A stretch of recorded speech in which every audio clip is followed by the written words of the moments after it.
तहसील कार्यालयातील एजंट आनंद गुरवला 4,500ची लाच घेताना अटक।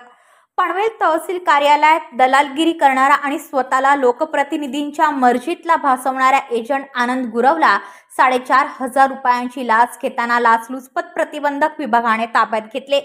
तक्रारदारांच्या वडिलांच्या नावावर असलेल्या रेशन कार्डवरील उत्पन्नाची नोंद 80,000 वरून 40,000 कमी करण्यासाठी आनंद शामराव गुरव याने 4,500 रुपये मागितले होते।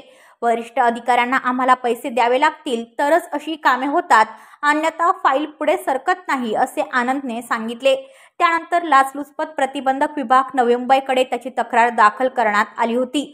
अखेर लाचलुचपत विभागाच्या पथकाने सापळा रचून पनवेल तहसील कार्यालयासमोर त्याला पैसे घेताना रंगेहात पकडले।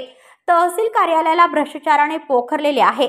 यापूर्वी तत्कालीन तहसीलदार सानप यांच्या निवासस्थानी करोडो रुपयांची रोकड मिळाली होती। त्यानंतर तहसीलदार कार्यालयात आजही अनेक सूर्याची पिसाळ कार्यरत असून आपल्याला कुवतीप्रमाणे सानप यांच्या पावलावर पाऊल ठेवत असल्याचे वृत्त साप्ताहिक कोकण संध्याच्या 22 ऑगस्ट रोजीच्या अंकात प्रसिद्ध झाले होते।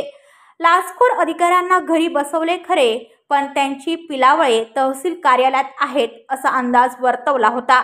अखेर आनंद गुरव यास अटक झाल्याने कोकण संध्याचा अंदाज खरा ठरला आहे। त्या साहेबांना शोधा, तहसील कार्यालयात पैसे ठेवल्याशिवाय कागदपत्रे पुढे सरकत नाही अशी नेहमीच ओरड असते। पनवेलमधील माजी नगरसेवक तसेच नेते पुढाऱ्यांच्या जवळचा मित्र असलेल्या आनंद गुरवला SP पथकाने पकडले खरे, पण तो सांगतो की साहेबांना देण्यासाठी पैसे लागतात। नेमके कोणते साहेब हे पैसे घेतात याचे उत्तर शोधून तहसीलदारांची चौकशी करावी, तसेच तहसीलदार कार्यालयातील संतोष पाटील व विनोद लचके यांची संपत्ती तपासावी।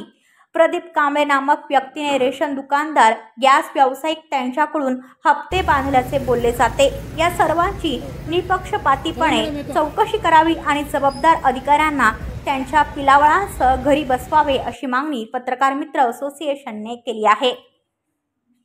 ब्युरो रिपोर्ट पनवेल, कोकण संध्या न्यूज।